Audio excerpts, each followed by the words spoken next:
Everybody, it's great to see you as always. I hope this message finds you, your friends, and your family all healthy and well. You know, in 2019, I was able to go over to the Bahamas and have a great week of relaxing and swimming and doing all sorts of fun stuff on beaches and exploring. Well, one of the things that we loved to do was in the afternoons stop off at a local village and find the fishermen that were coming back with their day's catch. And after they took care of their family and friends, and we would ask, do they have anything that we could purchase from them? And I'll never forget, we got this gorgeous filet of mutton snapper that we went back and we cooked on the grill one night. It was absolutely delicious. Cost us $40. Well, a lot of you know I went back to the Bahamas a couple of weeks ago. It was nice to be able to travel and get out. I've talked about that a lot on here. But this time we stopped off at a different village. Of course, we were dealing with a different fisherman, and we got a different fish even. We got these gorgeous grouper fillets, and we cooked some in the grill, some on the pan. It was so delicious. I won't go into that. My mouth will start watering again just thinking about it. But this cost us $70.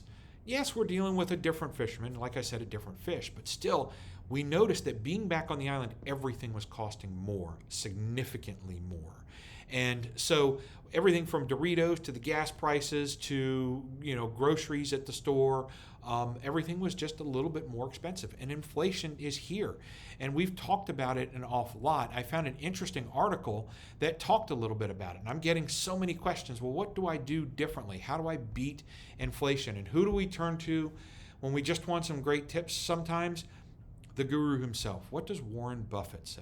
Warren Buffett says, number one, invest in good businesses that have low capital needs. Again, stocks, making sure you have a good portfolio that includes equities and stocks are things like good businesses with low capital needs. Look for companies that can raise their prices during periods of higher inflation. Take a look at Treasury inflation protected securities. Can you look at TIPS instead of maybe bonds or CDs or something like that? These are investments that are designed to keep up with inflation. As inflation rises, they rise. If you're still working, invest in yourself and make sure you're the best at what you do. And number 6, limit your wants. Take a look at what you're spending your money on. Is this a want or a need? This is another one that he said. He also talked a little bit about traditional bonds and the challenge and the uphill battle that traditional bonds face. It's not just retirees. It's not just you and me that's going to face some challenges with regards to bonds, but insurance companies, pension funds, etc. So bonds are not by any means bad. They're just going to face some uphill battles if we see rising interest rates. So from Uncle Warren himself, one of the most important things, make sure that you're buying stocks. And I've talked about owning some things like that in your portfolio. And we want to make sure that everything is properly balanced for you as well. So along those lines, let us know if there's anything that we can help with, and we most certainly will do so. Now, the last thing I want to say is a neat story that I read over the weekend that talked about the history of preserving the written word and the oral history of things.